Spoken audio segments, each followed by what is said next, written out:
Foreign exchange alias forex merupakan salah satu instrumen investasi yang ada di Indonesia. Banyak orang tidak paham cara investasinya, tapi banyak yang tergiur dikarenakan dijanjikan untung besar.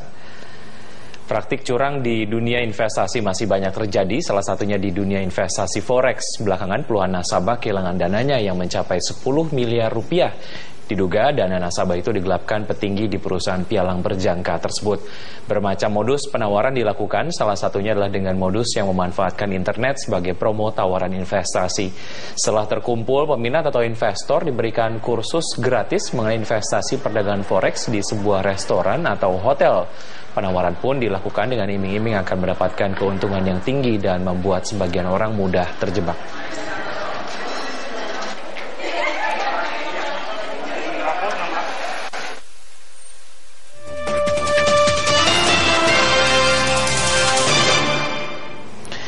Ya, tawaran investasi perdagangan forex kian menggila di dunia maya, banyak korban yang berjatuhan, tapi ada pula yang menikmati keuntungannya. Lantas, bagaimana cara mewaspadai praktik curang di dunia investasi forex dan seperti apa modus penipuannya? Langsung saja kita membahasnya bersama analis dari Aska Futures, ada Pak Reza. Apa kabar Pak Reza? Terima kasih sudah hadir di studio kami hari ini. Oke, angka fraud atau angka penipuan instrumen investasi forex di Indonesia dibandingkan dengan di luar negeri lebih banyak di Indonesia gitu ya, seperti hal yang tadi kita sudah perbincangkan. Apa yang menyebabkan hal ini sebetulnya, Pak Reza? Ya, sebenarnya kasus penipuan ini sudah lama terjadi di Indonesia, cuman baru-baru ini saja di blow up. Gitu ya. Perizinan merupakan suatu landasan yang penting, yang perlu diketahui oleh kita sebagai masyarakat. Sebenarnya ada beberapa faktor yang menyebabkan nasabah tertipu, tapi yang penting adalah yang biasanya menjadi masalah adalah iming-iming yang terlalu besar. Dan sebenarnya perizinan dari otoritas keuangan itu yang perlu dicermati oleh masyarakat. Oke, sejauh ini perizinannya seperti apa yang kemudian disalahgunakan lah ya oleh perusahaan pengelola dana investasi ini, yang kemudian masyarakat tidak terlalu menyadari gitu sudah ditipu, Pak Reza? Baik, sebenarnya pada perizinan itu dikeluarkan oleh otoritas dan ada 3 lembaga yang bisa mengeluarkan izin tersebut, yaitu ada Bank Indonesia, lalu Bapepam atau Bapepri. Nah, sementara ini banyak perusahaan yang hanya bermodalkan SIUP atau surat izin usaha perdagangan untuk melakukan suatu perhimpunan dana. Inilah yang menyebabkan banyak masyarakat yang dikecewakan karena tiba-tiba perusahaannya menghilang. Dan untuk di Indonesia memang ada 2 pialang untuk di forex, yaitu yang mempunyai izin resmi dan tidak ada izin ya tentunya. Kira-kira seperti itu. Oke, ya. Kalau kita lihat sendiri dari karakteristik ataupun mungkin tingkat edukasi lah ya, tingkat pengetahuan yang dimiliki oleh investor di Indonesia dan juga di dalam negeri. Ini bagaimana investor di luar ketika mereka berinvestasi di forex, mereka cenderungnya adalah melakukan investasi sendiri, tidak mempercayakan dananya kepada sebuah perusahaan pengelola dana ataupun investasi. Ini juga seperti tadi yang kita sudah perbincangkan. Sebetulnya tingkat edukasinya sejauh mana sih, masyarakat kita sudah seberapa jauh mengetahui soal forex ini, Pak Reza, sehingga kemudian selalu mempercayakan ke pihak lain?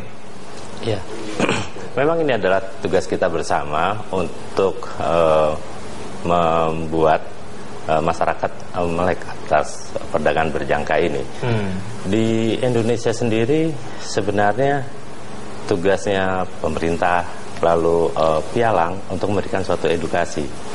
Nah, edukasi ini baru beberapa tahun ini berjalan. Sebelumnya tentunya sangat kurang edukasinya. Dan di luar negeri memang seperti yang tadi kita bicarakan, bahwa tidak terlalu banyak komplain karena mereka melakukannya sendiri. Artinya mereka sudah teredukasi dengan baik gitu ya terhadap instrumen investasi ini ya? Betul. Jadi mereka sudah melihat, awalnya mereka melihat bagaimana perusahaan itu mempunyai izin, lalu yang kedua mereka juga melihat bagaimana track record dari konsultannya, dan mereka juga memahami bagaimana saat mereka mempunyai suatu permasalahan apabila terjadi suatu perselisihan antara klien atau nasabah terhadap pialangnya. Mereka mengetahui mekanisme problem solving yang terjadi jika suatu hari ada masalah gitu ya. Betul. Kita masih ada satu segmen Pak Reza, kita akan lanjutkan setelah jeda berikut ini. Pemirsa, kami akan segera kembali.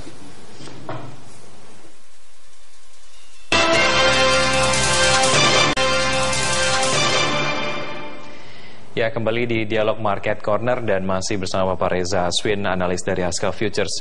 Pak Reza, untuk bisa mengetahui apakah sebuah perusahaan pengelola dana dari masyarakat ataupun perusahaan investasi ini ilegal atau legal, tentunya kita bisa mengecek SIUP, kemudian juga izin dari otoritas keuangan, kemudian juga dilihat dari track record-nya. Tapi itu adalah tahap yang lebih lanjut sebetulnya. Dari permukaan, dari mana sebetulnya kita bisa mengetahui bahwa ini sepertinya kita patut curigai gitu.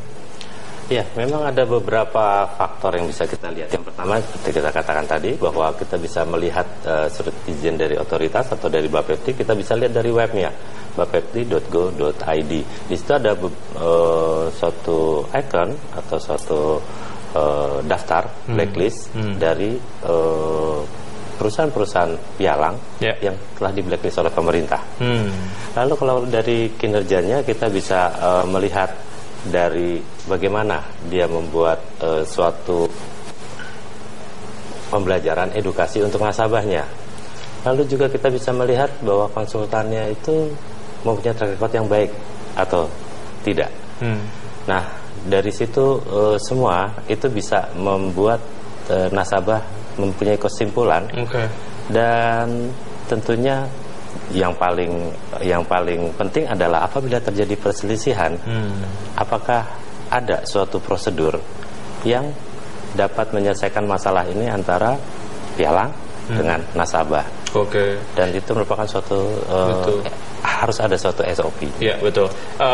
Iming-iming keuntungan yang besar dan juga fix lah ya dalam setiap bulannya, kemudian dalam setiap tahunnya. Ini juga menjadi salah satu gejala ataupun mungkin tanda-tanda bahwa ini adalah perusahaan yang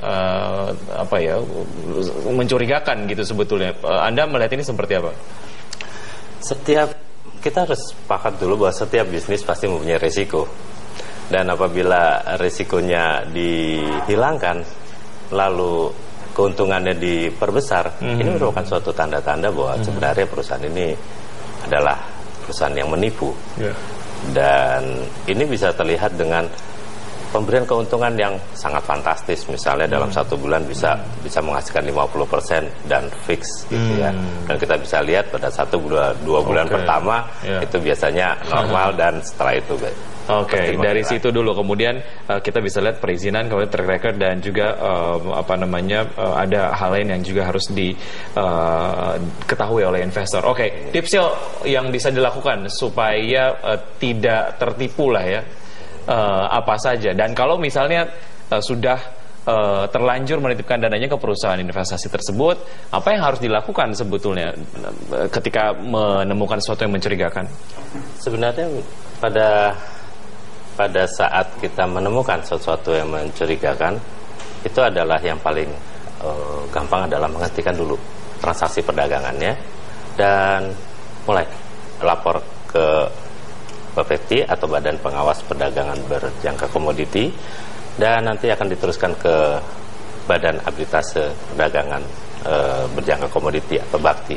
Itu jauh lebih baik dibandingkan meneruskan transaksi lalu perusahaannya mengiming-imingkan bahwa ketika melakukan pelaporan, apakah ada kemungkinannya dana kembali, apa seperti apa Pak Reza? Apakah ada sanksi-sanksi yang sejauh ini juga mungkin sudah diterapkan oleh otoritas? Pada saat nanti kita masuk ke dalam badan arbitrase atau pengadilan yang disiapkan oleh lembaga tersebut, itu nanti putusannya mengikat, seperti putusan keputusan dari pengadilan. Oke, baik. Ya, Pak Reza, terima kasih atas informasi. Semoga ini menjadi satu informasi yang sangat berguna untuk masyarakat. Terima kasih. Ya, Pak Reza, Vietnam menggelar Festival Potong Kepala Babi. Festival ini telah berlangsung selama ratusan tahun. Simak informasinya usai jeda. Terima kasih, Pak Reza.